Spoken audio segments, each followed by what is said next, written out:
And the half was always going to be a rover. His skill matched only by his cheek. Achieved on the football field, Lou's record as a player. But made him a leader among his teammates. Lou was captain of Collingwood's famous 1953 Premiership triumph and led the club through to his retirement in 1955. But Lou Richards only ever stole one heart, and that was during a celebrity game inside Pentridge. Lou had a murderer on him, and for 3/4 he punched the daylights out of Lou. Cat fans hoped for a bumper final series and would not have been disappointed with their team's performance in the second semi-final opposed to Collingwood.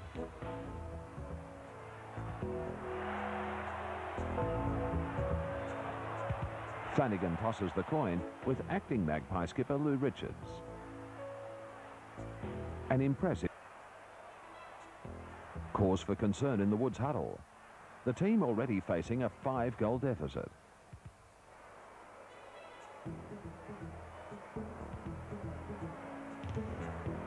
Collingwood, captaining the club for 4 seasons whilst booting 423 goals. His crowning achievement... He said, "Oh, that's all right, yeah, OK, Lou." So they swapped. Halfway through the last quarter, Lou yelled out, "Hey, Albert, give us my murderer back. I think this bloke loves me."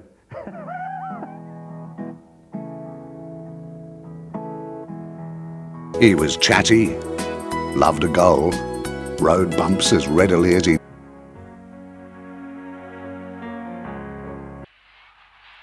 Lou Richards had been a mighty stalwart of the club, a 250-game veteran who, like his grandfather, Albie Panham Sr. and cousin Albie, had been bestowed with the greatest honour a Collingwood lad could dream of, the club captaincy.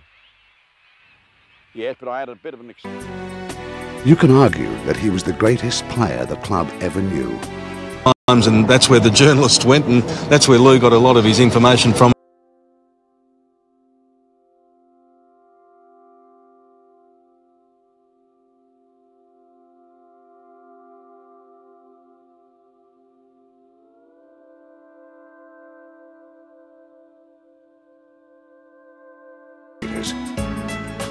Whether he be the club's bullocking ruckman, its key defender, its spearhead, or its coach. 51 Brownlow medalist Bernie Smith, the most attacking back pocket in the game. Endorsements in those days, there wasn't even a Premiership Cup, but it did pay to be on the...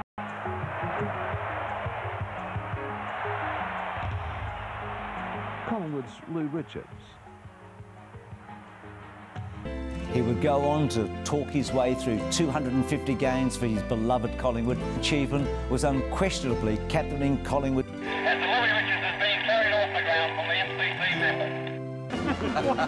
If you want to make a fool of yourself, that's Lou wasn't afraid to challenge the game's biggest names, with World of Sport's Coach's Corner becoming a must-watch on a Sunday after a heavy loss. It's your part of your livelihood too. You're doing pretty well out of it, on television, on the newspapers. So what can you expect? If you're one of them, you can't knock them. Why not? Well, you get in your column and you write about people and tell them what's going on. I'll tell you what, I try to print what is exactly the truth as far as I see it. That fella might have printed that as he saw it too. He might have... 2 weeks in a row. But when you rushed at those guys, he may not have known that was in fun. I think it may have been in fun. He may not have known that. It wasn't every player. There's about 2 or 3 players, and there's 20 players on the side, so he's 17 out. It wasn't as they came in the door. How many players did you push over or grab hold of? About 3. Well, you did tackle him, didn't you? Has he misprinted the truth? Did you tackle the guys or not? Not as was said, which is the main thing. Well, how did you do it? I feel like Perry Mason asking this question. Look, don't try and put me on the spot. I said it was nowhere near accurate. Well, you put the press on the spot and you put the media on the spot. Well, why shouldn't I? Can't we come back at you? Yes, well, OK, we'll come back. Right. And I've still stuck to my same story. Good. So where does that leave you? The same place I was before, coming to give you these things.